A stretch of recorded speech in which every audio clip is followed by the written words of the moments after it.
ขอตอกเด้ขอตอกเด้ฮะ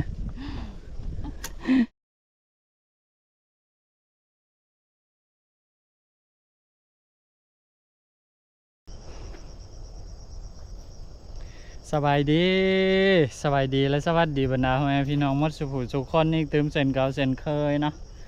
กะมื้อนี้พอเฮามาอยู่ที่สวนยางเนาะพี่น้องเนาะนี่พอดีพากันมาขุดทองนี่นะมีบ่าวดำสาวนี่แล้วก็อีพอนะมาคุมงานพี่น้องเอ้ยเนาะมาแนะนำว่าเฮ็ดแนวใดจังจีดีเฮ็ดแนวใดจังจีคักนะ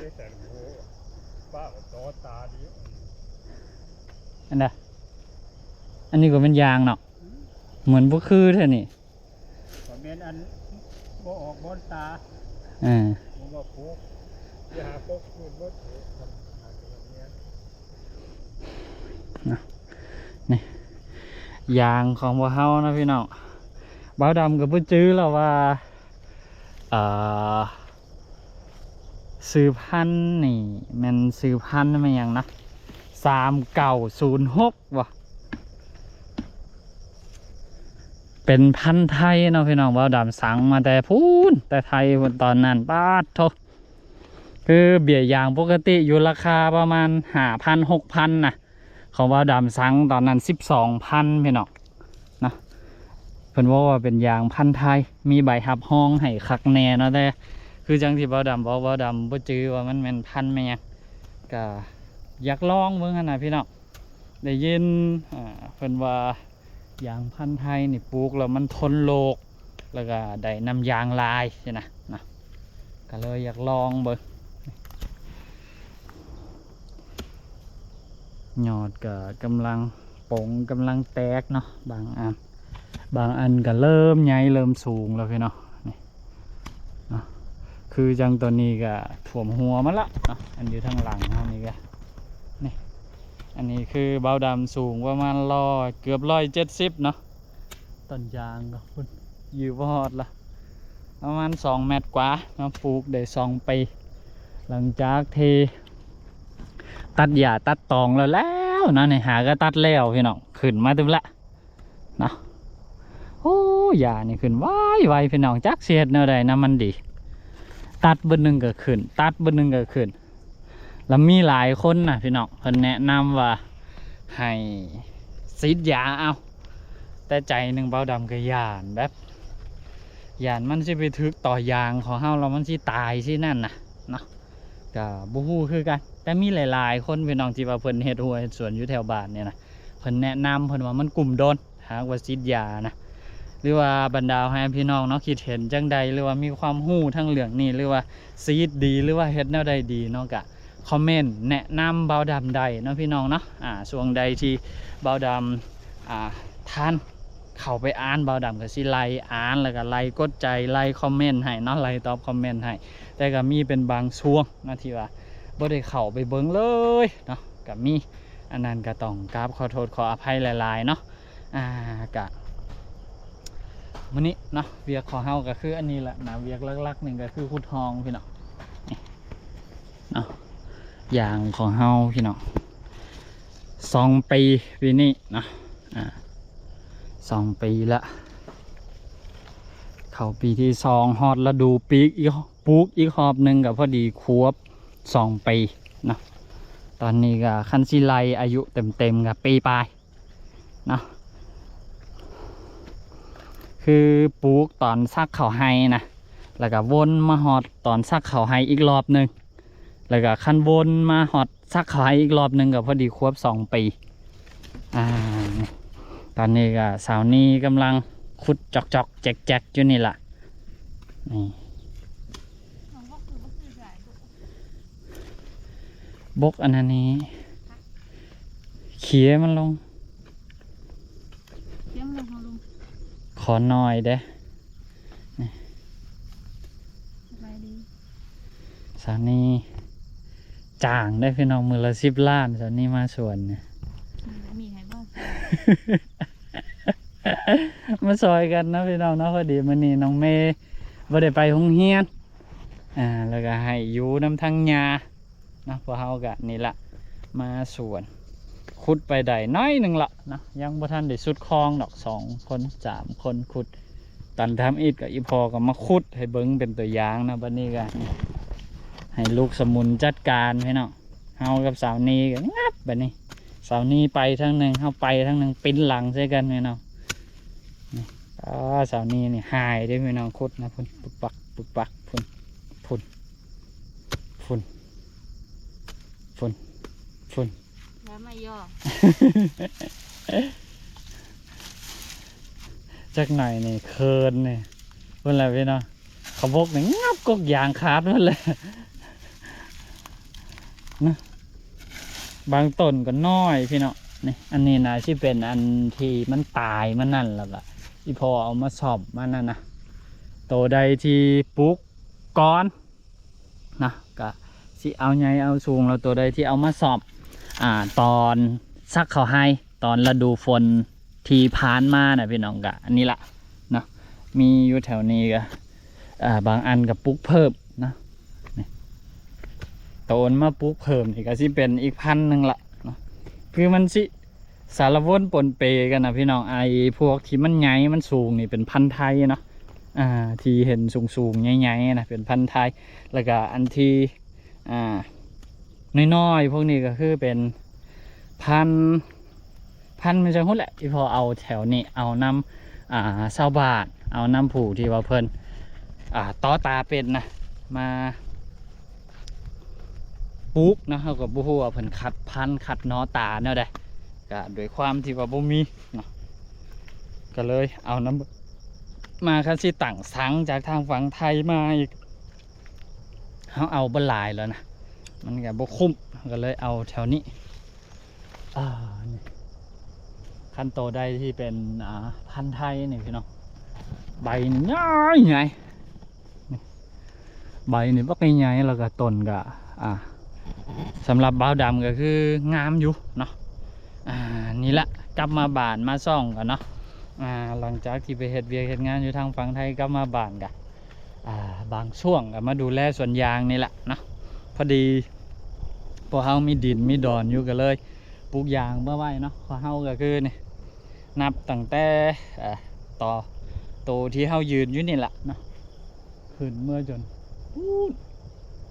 ชุบก้าเทิงวนไปน้องเนาะแต่บ่หลายดอกประมาณ600-700 ต้นนี่แหละไอที่มดนี่ที่ปลูกนะประมาณ600-700 ต้นความจริงดินก็ยังมีเมื่อเทิงพุ่นเติมนะแต่ว่ามันสั้นอีพอก็เลยบ่ปลูกใช่นะเพราะตอนปลูกนี่เฮาบ่ได้อยู่พี่น้องนะมีแต่ให้อีพอหั่นจ้างคนมาซอยนะจ้างคนมาปลูกให้นะแล้วก็มีอยู่ทั้งลุมนี่เติมทั้งลุมนี่ก็เป็นสวนไม้ซักเนาะมีหั่นมีหนี่อยู่นะอันนี้ก็บ่ได้ปลูกใส่นี่ไม้ซักอันนี้ก็ใหญ่ละแบบอันนี้นี่บ่ได้ปลูกนะพี่น้องแบบมันแผ่ไปเองมันล้นกระจายไปแล้วก็บางอันบางต้นบางตออีพอก็เอามาปลูกเสริมใช้แบบเล็กๆหน่อยๆนะตอนนี้นี่พุ่นฮอดพุ่นละไม่ซักนะคืออยู่บ้านเฮาเนาะสำหรับคนบ้านเฮานะสำหรับคนลาวของพวกเฮานี่โชคดีอย่างหนึ่งเนาะสิ่งที่บ่าวดำคิดว่าอาจจะโชคดีกว่าหลายๆคนเนาะก็คือแบบมีที่ดินพี่น้องเนาะคือมีที่ดินอยู่คือที่ดินนี่มันกับบุฟูคือกันเนาะว่าแต่ละคนสิเบิ่งว่าจังใดแต่ว่าสำหรับบ่าวดำว่ามันเป็นทรัพย์สินอีกอย่างนึงที่มันค่อนข้างจะมีค่าหลายแล้วก็บังเอิญเนาะคนลาวเฮาสัมผัสมีดินค่อนข้างจะหลายนะขั้นถ้าหากว่าเทียบกับคนไทยนะบ่าวดำว่าอันนี้แหละเป็นสิ่งหนึ่งที่ว่าคนลาวได้เปรียบนะในเรื่องของที่ดินเนาะก็ประมาณนี้พี่น้องเนาะเดี๋ยวเฮากะสิไปขุดคลองอันนี้ต่อไปก่อนเนาะบูมื้อนี้นี่มืดมือของพวกเฮานี่สิได้เท่าใดแดดกะค่อนข้างร้อนอยู่นะพี่น้องเนาะเดี๋ยวเฮาไปขุดคลองตัวนี้ต่อกันพี่น้องเนาะพูดละขุดไปเรื่อยๆจนกว่ามันสิสุดเนาะ ตอนนี้ก็พากันมานั่งพักอยู่เถียงป๊าดแดดฮอนใจฮอนว่ามื้อเช้าขุดได้อันเดียวเลยก็ไปต่ออีกคลองหนึ่งเนาะสาวนี่คลองหนึ่งเบาดำมีคลองหนึ่งยังบ่ทันได้สุดเถอะแต่ว่าน่าสิไก่สิเคิงแล้วแหละเนาะมันเป็นคลองสั่นขุดไปก็อุ้ยกะมันแดดฮ้อนพอดพี่น้องป๊าดโตแบบฮ้อนพิลึกพิโลนะนี่แดดเนี่ยตอนนี้ก็เวลา11 โมงไป7 นาทีป๊าดโถแดดเนี่ยฮ้อนพิลึกพิโลเนาะแล้วมาพักนี่ก็น้ำเอามา2 ตุก 3 ตุกอันนี้หมดแล้วเหลือแต่อันนี้อันเดียวความกินน้ำลายอันนี้ก็อีกจักหน่อยกันนะที่หมดละโถนะเดี๋ยวพักอีกจักหน่อยพอเฮากับสิพากันขึ้นไปงับอีกรอบหนึ่งพี่น้องเนาะเห็ดยามที่ว่าฟ้ามันอ้าวผ่อนอ้าวนั่นนี่ละนะช่วงแรงๆได้ป้า1 โมง 2 โมงนะฮ้อนคักคอนแน่เนาะพี่น้องเนาะป้าโถแดดเดี๋ยวนี้เนี่ยบ่คือแดดแต่ก่อนเลยโอ้ตกลับมาต่ออีกก๊อก2แบบนี้เช้านี้ก็ปึกปักปึกปักปึกปักพุ่นแล้วนะบกไปบกมาพี่น้องเอ้ยคอของสาวนี้จนว่าหักเนาะก็เลยมาแปลงใส่นี่สาวนี้ก็เลยเอาคอเข้าไปพุ่นบกอยู่ชึกชักชึกชักมาขอตอกเด้ขอตอกเด้ฮะ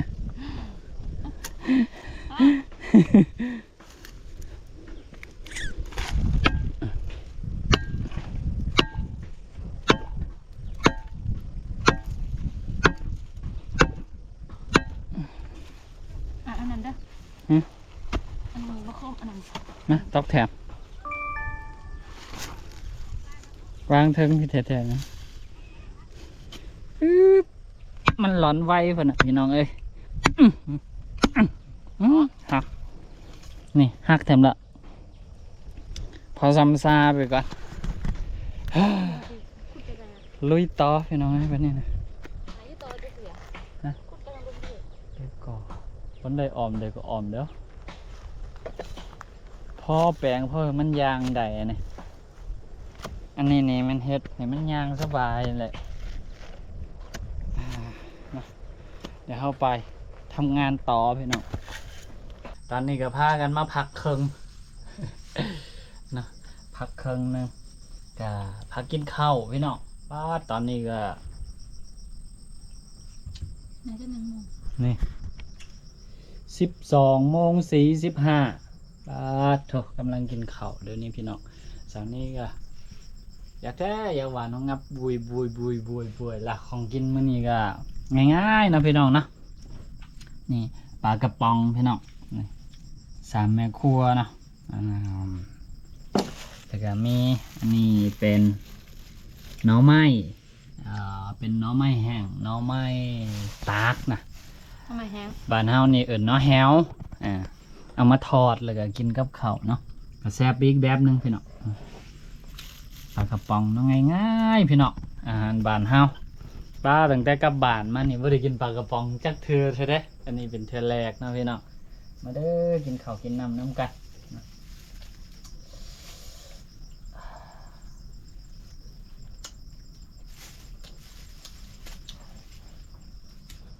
มาปุ๊บปั๊บเมื่อไหร่เกมนี้ยัง มาปุ๊บปั๊บอย่าลูกหายน้ำเด้อ จะเสียมือเอามือทำมาอีกค่ะเอามาเพ็ดมาบ้ามาเพ็ดอัพตัวของเรามาเอาใบมาเผาแซ่บ แซ่บกินอยู่ผู้อยู่ป่านี่กินหยังก็แซ่บเพิ่นว่า มือหน่อยเจ้าหนึ่งมาว างแผนไปฮอดมื้ออื่นแล้ว มือหน่อยเจ้าอันปลาทูแม่นปลาทูเจ้าปลาหมึกเนี่ยปลาหมึกแห้งนะ กับซะ เอามาก่อนเจ้ามาก่อน มื้อนี้นี่สอนนี่ว่าโอ อดกินอันนี้ไปก่อนเพราะฉะนั้นเดี๋ยวมื้ออื่นนี่สิเฮ็ดแนวกินแซ่บๆมา ว่าอันให้แก้วน่ะมันกินกับปลาแซ่บเฉยๆน้องว่า มาเด้อพี่น้องเด้อกินข้าวน้ำกัน บ่อันนี้บ่ค่อยชอบ เดี๋ยวขอโตวไปกินข้าวกันนะพี่น้องเนาะอันนี้ก็คือเป็นรอบแรงของพวกเรานะหลังจากที่กินข้าวกินน้ำแล้วกันนี่กับสาวนี้ก็ขึ้นมาประจำการคือเก้าเนาะเช้านี้นี่ที่สุดเลยเด้เหลืออีกน้อยเดียวเบาดำนี่ยังเหลือหลายอยู่เนาะตาพี่ไปพุ่นแต่ว่าแถวนี้นี่บ่ได้ขุดละตามเบิ้งนี่มันเพียงละ เอาก็พี่ก็เพียงละ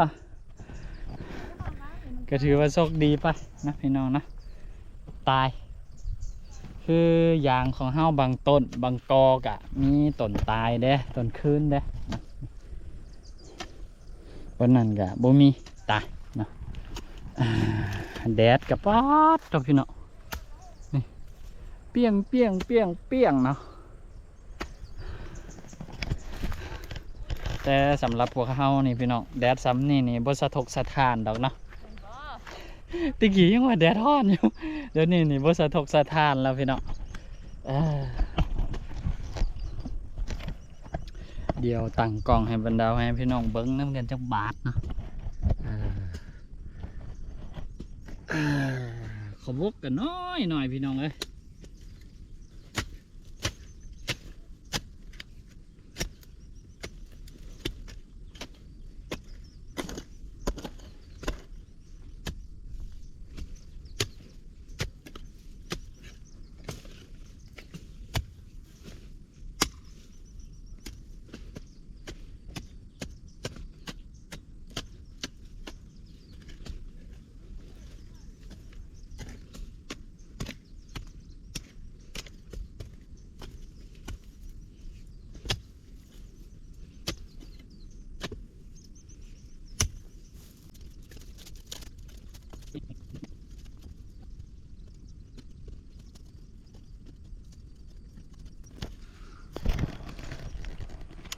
ก็โอเคนะพี่น้องนะสำเร็จพอดีเขตนี่นะมันเพียงอยู่แล้วพี่น้องไงมันเพียงอยู่แล้วเฮากันเลยไม่จำเป็นต้องขุดนะปุ๊บปั๊บตัวใดที่มันเพียงพอยางพอเดินไปได้แบบสะดวกแล้วเฮากับว่าจำเป็นต้องขุดเนาะนี่ได้โตที่ว่ามันบ่เพียงไปมายากจึงขุดแบบนั้นเนาะอันที่เขาขุดนี่ก็จุดประสงค์หลักๆเลยที่ขุดก็คือแบบขุดเพื่อให้เขายางไปมาสะดวกบอนที่ว่ามันเป็นเนินหรือว่ามันสั้นนะนี่โอ้เสานี้นี่หายขนาดพี่น้องขุดอันนี้นะสุดยอดเลยนี่บุกบัก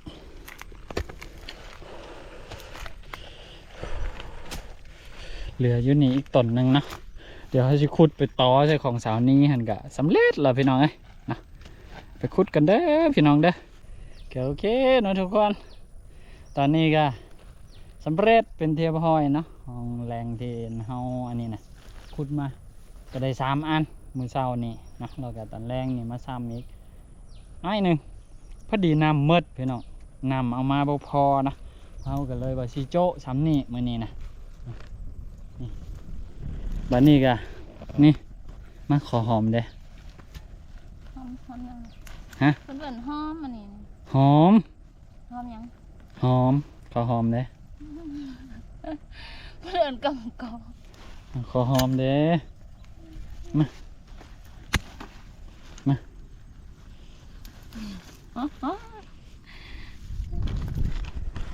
นี่พี่น้องผักหอมเนาะบ้านเฮาเอิ้นกำกอเนาะมีชื่อกำกอแล้วก็มันยังไงพักนางตูแล้วก็พักอีตู นางตู อีตู มันสุภาพในอีบ่สุภาพนะพักอีตูอันนี้นะแล้วก็ อีกชื่อหนึ่งก็คือแลนลักบ้านเบาดำเอิญจังสันเนาะพี่น้องเนาะมี3ชื่อ4ชื่อความจริงก็ทางฝั่งไทยเอิญไม่ใช่ไหม เออ แมงลัก แมงลัก เนาะ ที่ว่าพระเจ้าไถ่กันทั้งนั้นไม่หูกัน แมงลักพี่น้องแต่ว่าภาษาบ้านเบาดำโอ้มีหลายอันขนาดเนาะ แมงลักกัน แมงลัก แมงที่นั่นเลย แมนภาษาไทยนะแมงลักเนาะบ้านเบาดำนั่นเอิญอีตูเอิญกำกอเอิญแลนลัก น่าจะเป็นเอิญพิษเพี้ยนมาจากภาษาไทยนะเนาะพี่น้องเนาะอันสื่อสุดท้ายนะกะมีอยู่ส่วนเท่านี้เนาะนี่มีหลายพอดีอันนี้พอเฮาขุดทึกบอนมาอันนั้นนะก็เลยเอาออกเลยนี่อันนี้ก็อันนั้นปลูกไว้ใช้หม้ออ้อหม้อแกงนี่อ่ะขึ้นหอมเด้ตะกี้คอหอมเดี๋ยวนี้ขึ้นหอมเนาะ เอาไปฆ่าก อหนึ่ง2 กอ ข้อเดียว ไปปะนี่ ไปนะ เดี๋ยวเฮาสิไปหาเลาะเก็บพริก เก็บหั่นเก็บนี่แล้วก็หาเก็บผักข้างเนาะเก็บหั่นเก็บนี่ไปกินอยู่เฮือนได้เนาะพี่น้องเนาะเล็กๆน้อยๆความจริงมันมีหน่อหวายอยู่พี่น้องสวนเฮาเนาะนี่บ่ได้ปลูกเนาะพี่น้องอันนี้แบบมันออกเองแล้วก็เฮามาเฮ็ดสวนยางเช่นนี้ก็ป้าไว้นะนี่เนาะมีหวายมีนั่นอยู่นี่ทางพอเฮาอยากกินหวายพอเฮาก็สามารถมาตัดอยู่สวนของเฮานี่ได้เนาะพี่น้องเนาะมีหลายอยู่หวายก็นั่นก็มีนั่นก็มีนั่นก็มีแต่ว่าวังก่อนนี่ก็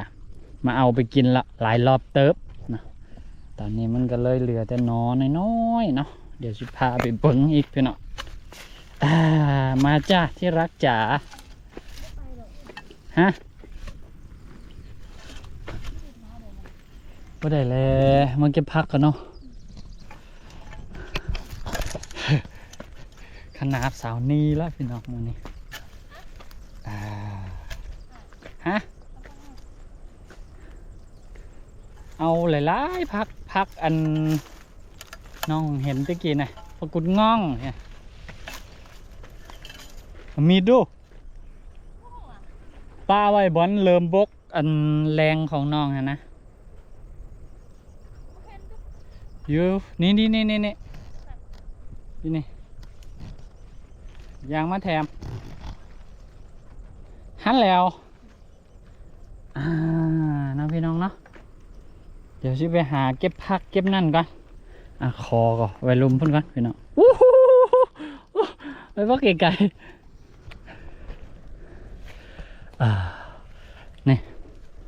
อยู่สวนยางของเฮานะพี่น้องมันจะมีผักอันนี้บานเบาดำเอิญเป็นผักกุดง่องนะผักอันนี้นี่แซ่บพี่น้องเนาะแซ่บผักอันนี้นะเอาไปซุปไปหั่นไปหนีกินนี่อร่อยมากนี่บอกพี่น้องอันนี้นี่ผักกุดง่องเนาะบานเบาดำนี่นี่ก็สิหาเก็บไปสิละเนาะบางบอนกะมีลายบางบอนกะมีหน่อยนะแต่ว่าทั่วสวนนี่ก็พอเห็นอยู่คือตอนนี้มันอากาศค่อนข้างร้อนนะจักมันหายไปใส่พุ่มมืดเมื่อเช้านี่ตอนเข้ามาทำอิฐนี่เห็นได้เห็นลายได้นี่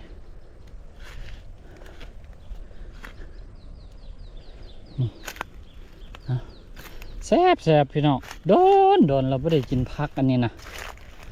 มันหายากแล้วก็อยู่บนอื่นนะข้าเจ้าก็ซีดยาซีดหั่นซีดนี่นะมันเก็บกินบ่ได้นะแต่ว่าอันนี้อยู่สวนของเฮาเองเฮาบ่ได้ซีดยาซีดนั่นมันออกมาจังสิก็เลยว่าเก็บกินเก็บนั่นได้เนาะพี่น้องไง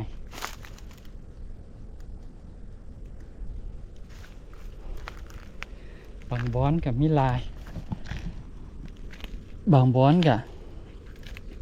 บ่ค่อยปานใดเนาะ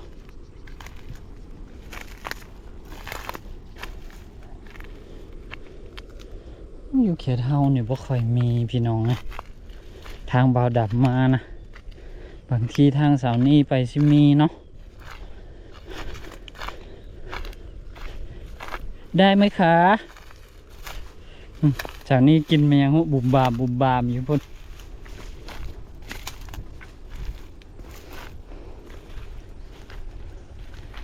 นี่พี่น้องน้อหวายเนาะอันนี้พอกินได้ใหญ่ละนี่เอา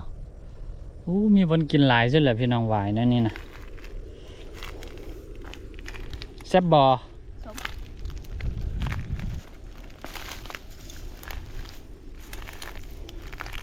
อ่านที่บอกคือเห็นน้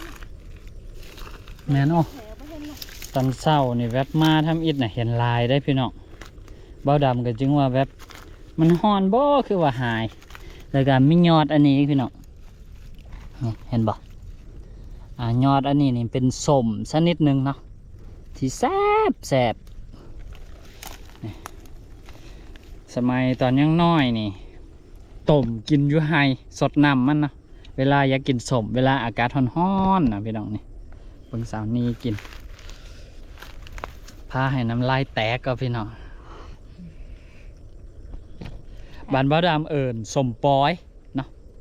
บ้านพ่อแม่พี่น้องในเบ้าดำกับผู้คือกันว่าเอิญจังใด ไม่อ่านกองเพชรอ่ะ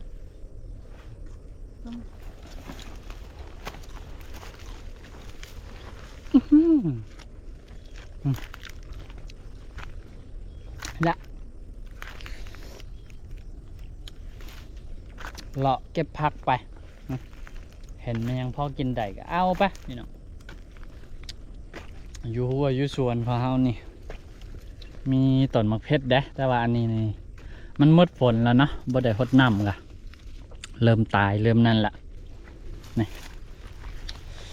มะพริกพี่น้อง พริก อ่ะ จะกี่เลยสักหน่อยเขาลงมาเคลื่อนเอาไปซื้อร้านหนึ่งเลย อันนี้ก็ต้นพริก เก็บไม่อ่านนี้แหละ เนาะมีแต่มันบ่หลายพี่น้องเฮาบ่ได้รดน้ำมันฮะ มึงจุ่มร้านเห็นมันแล้วก็หมด มีหลายสุ่มหม้องามไหวนะมือใดได้มาหัวมาสวนกับสิละเนาะมีมะเขือก็เก็บมะเขือไปพี่น้องสบายสบายอยู่บ้านเฮาจะกินหยังก็เฮ็ดเอาปลูกเอาเนาะ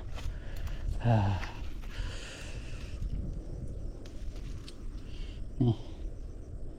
เราดำสิเอาแต่หน่วยแดงมันเนาะหน่วยแดงนี่เพชรชุดละ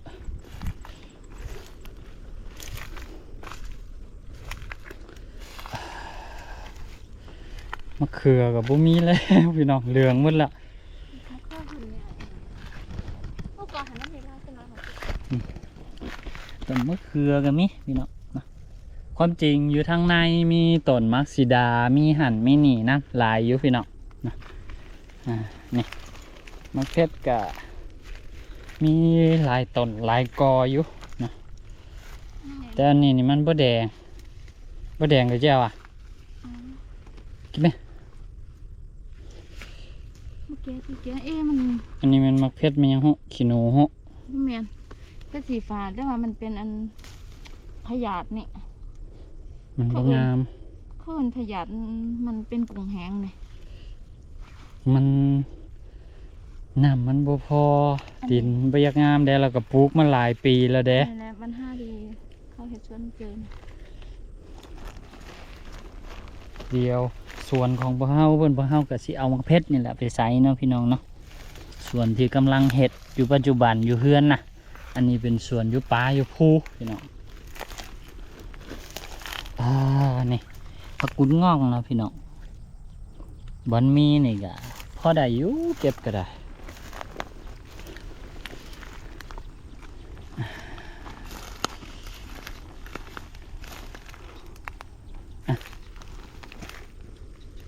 กินสมอีกแล้วพี่น้องแซ่บแซ่บสมอันเนี้ยในบรรดาสมนี่เบ้าดำว่าสมตัวนี้แหละแซ่บ เราเอาไป โอ้โอ้โอ้โอ้โอ้โอ้เอาซะ เอาแล้วสมเหนียวจมด้วยนี่ โอ้โอ้ เขาบ้านมาตัวหอจริง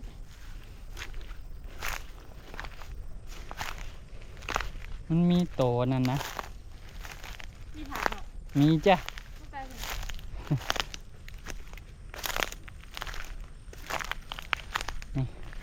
อันนี้ก็ต้นมะนาวนะพี่น้องเนาะต้นมะนาวปลูกไว้ต้นนึงเดี๋ยวอีกประมาณปี2 ปีขนาดจะได้เก็บผลมันนะโดยอะไรกันนี่หัวสีไข่พี่น้องหัวสีไข่นี่มี2-3 ยุ่มเนาะอยู่นี่เลยก็อยู่พูนเด้ก็สิถ่ายเบิดกันรัวเบิดทัวร์เด้อพี่น้องเนาะส่วนนี้ก็กว้างเติบคันสิยางทัวร์ก็เป็นชั่วโมงนั่นแหละเนี่ยอยู่หันอันซุมหนึ่งนะซุมอันนั้นนะซุมหัวสีไข่นะเนาะนี่ก็ส่วนยางของเฮาเนาะก็ประมาณนี้พี่น้องเนาะจากบอนเฮาอยู่นี่ไปพูนเนาะแล้วก็ขึ้นเมื่อพุทธเนาะก็บกว้างปานใดพี่น้องเนาะดินเฮามันมีหน่อยแล้วก็งบเฮาก็มีหน่อยเนาะก็เลยว่าเฮ็ดได้ซ้ำทีเฮาเฮ็ดพอเบี้ยยางพาราเนี่ยก็แพงพี่น้องเอายางพันธุ์ไทยมาเนาะขั้นต้นใดต้นน้อยๆยังซี่กะบ่แม่นเนาะพี่น้องเนาะบ่แม่นยางพันธุ์ไทยต้นถ้าเป็นต้นยางพันธุ์ไทยก็สิต้นเอาใหญ่ๆเนาะเพราะว่าเฮาปลูกมาได้เกือบ2 ปีแล้วพี่น้องเนาะก็ยอดก็กำลังแตกกำลังคืนเนาะประมาณนี้ โธ่ฮ้อนขนาดพี่น้องมื้อนี้พาทัวร์สวนเนาะนี่ซุมวายก็มีอยู่เนาะวางก่อนนี่ก็มาตัดไปรอบหนึ่งนี่ซุมนี่ก็พอกินแล้วพี่น้องเอ้ยนี่อันใหญ่ๆยังสิก็พอเป็นกินแล้วเนาะนี่อยากกินวายก็มาตัดอยู่สวนเท่านี้นี่เนาะพี่น้องเนาะต่อที่พูดกับมีวายนะทัวให้ทัวสวนนี่แหละมันที่ออกกระจายไปเนาะเดี๋ยวมื้อหน้าคันมีบรรดาพ่อแม่พี่น้องเนาะสนใจอยากให้พาทัวร์แบบละเอียดบ่าวดับสิพามาเลาะเนาะนี่เอาพอหอมปากหอมคอพี่น้องเอ้ยก็อันนี้ก็เป็นของเฮาเนาะไม้ซักที่ปลูกอยู่นี่นะแต่ว่าคือยังที่บ่าวดำบอกไปเนาะไม้ซักอยู่บ้านเฮานี่ก็มันบ่ค่อยเป็นราคาต้นหนึ่งก็คันมันใหญ่ก็เต็มที่ก็2-3,000 บาทนะแล้วก็พวกเฮาก็เลยบ่มีฟืนเด้นะก็เลยเอามาเฮ็ดเป็นฟืนมันสะดวกนะตัดไปแล้วก็ไปเฮ็ดเป็นฟืนพอปีหนึงนี่หมดค่าใช้จ่ายเป็นน้ำฟืนเนาะถ้าว่าให้เพิ่นเอามาให้นี่ก็นักหนาสาหัสเติบเนาะหลายเติบพี่น้องก็เลยมาเอาไม้ซักนี่ไปเฮ็ดฟืนแทนนี่มะเขือก็บ่ค่อยงามพี่น้องมันบ่ได้หดน้ำหดตองนะอันนี้แบบเห็ดแบบธรรมชาติเนาะซุมนั่นกับแกมามีไผมาเอาไปกินเนาะเจ้าพี่น้องอันที่เขาขุดมื้อนี้ได้3 อันนี่คือคลองสั่นเนาะพี่น้องเนาะของแท้นี่อยู่พี่แต่แถวนั้นนี่ก็บ่ได้ขุดแล้วเนาะแถวเอาเพียงหั่นกะพาสิขุดก็มีแต่เขตที่แบบมันเป็นสั้นๆนี่เนาะก็ประมาณนี้นะพี่น้องเนาะสำหรับ EP นี้นะเป็นการที่ว่าพาทุกคนมาเบิ้งเวียกของว่าเฮาเนาะแต่ละมืออยู่สัญญางแหละอันนี้เป็นมือแรกที่ว่ามาเริ่มขุดคลองหลังจากที่ว่าตัดหญ้าตัดนั่นแล้วเนาะก็สำหรับคลิปนี้ก็ต้องขอขอบใจเนาะบรรดาพี่น้องทุกคนที่ว่าเข้ามาติดตามแล้วก็ให้กำลังใจพวกเฮาเดี๋ยวอีพีหน้าพอกันไหมนะสำหรับคลิปนี้ขอกล่าวคำว่าสบายดีบ๊ายบาย